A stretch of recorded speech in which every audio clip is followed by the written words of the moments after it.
भाग दूसरा। राजा शिवी। यह कहकर राजा ने एक तराजू मंगवाया और उसके एक पल्ले में उस कबूतर को बैठाकर दूसरे में अपना मांस काट काट कर रखने लगे और उस कबूतर के साथ तौलने लगे।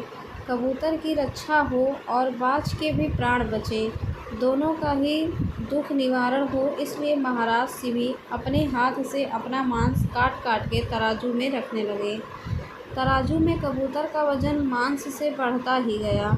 राजा ने शरीर भर का मांस काट के रख दिया, परंतु कबूतर का पलड़ा नहीं, नीचे ही रहा। तब राजा स्वयं तराजू पर चढ़ गया। जैसे ही राजा तराजू पर चढ़े, वैसे ही कबूतर और बाज दोनों ही अनर्थान हो गए और उनकी जगह इंद्र और अग्नि देवता प्रकट हुए। इंद्र ने कहा, राजन, तुम्हारा कल्याण हो, और यह तो कबूतर बना था, यह अग्नि है। हम लोग तुम्हारी परीक्षा लेने आए थे। तुमने जैसा दुष्कर कार्य किया है, वैसा आज तक किसी ने नहीं किया। जो मनुष्य अपने प्राणों को त्याग कर भी दूसरे के प्राणों की रक्षा करता है, वह परम धाम को प्राप्त करता है। अपना पेट भरने के लिए तो पशु भी जीते हैं, पर प्रशंसा के योग्य जीवन तो उन लोगों का है जो दूसरों के लिए जीते हैं।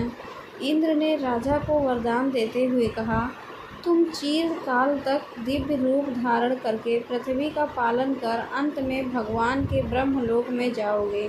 इतना कहकर वे दोनों अंतर्धान हो गए।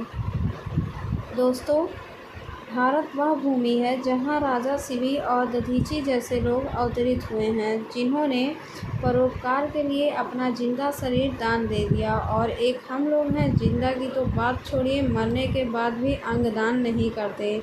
दोस्तों, मरने के बाद यह शरीर कूड़ा हो जाता है, उसमें से बदबू उठने लगती है। घर और परिवारिक जन जल्द से जल्द उसे घर से बाहर ले जाते हैं। अगर वह शरीर काम का होता तो वह उसको जलाते या गाड़ते क्यों? पर आपके लिए जो काम का नहीं है, वह किसी को जीवन दे सकता है, किसी को रोशनी दे सकता है और मेडिकल साइंस को एक नई दिशा दे सकता है। और ऐसा तब हो सकता है जब आप इस मृत शरीर को दान करें। इसलिए दोस्तों, अब समय आ गया है असंतुष्ट क्रिया को बदलने का और अंग दान पर परोपकार के भागीदार बनने का। कृपया इस बात पर विचार करें और अपना निर्णय लें।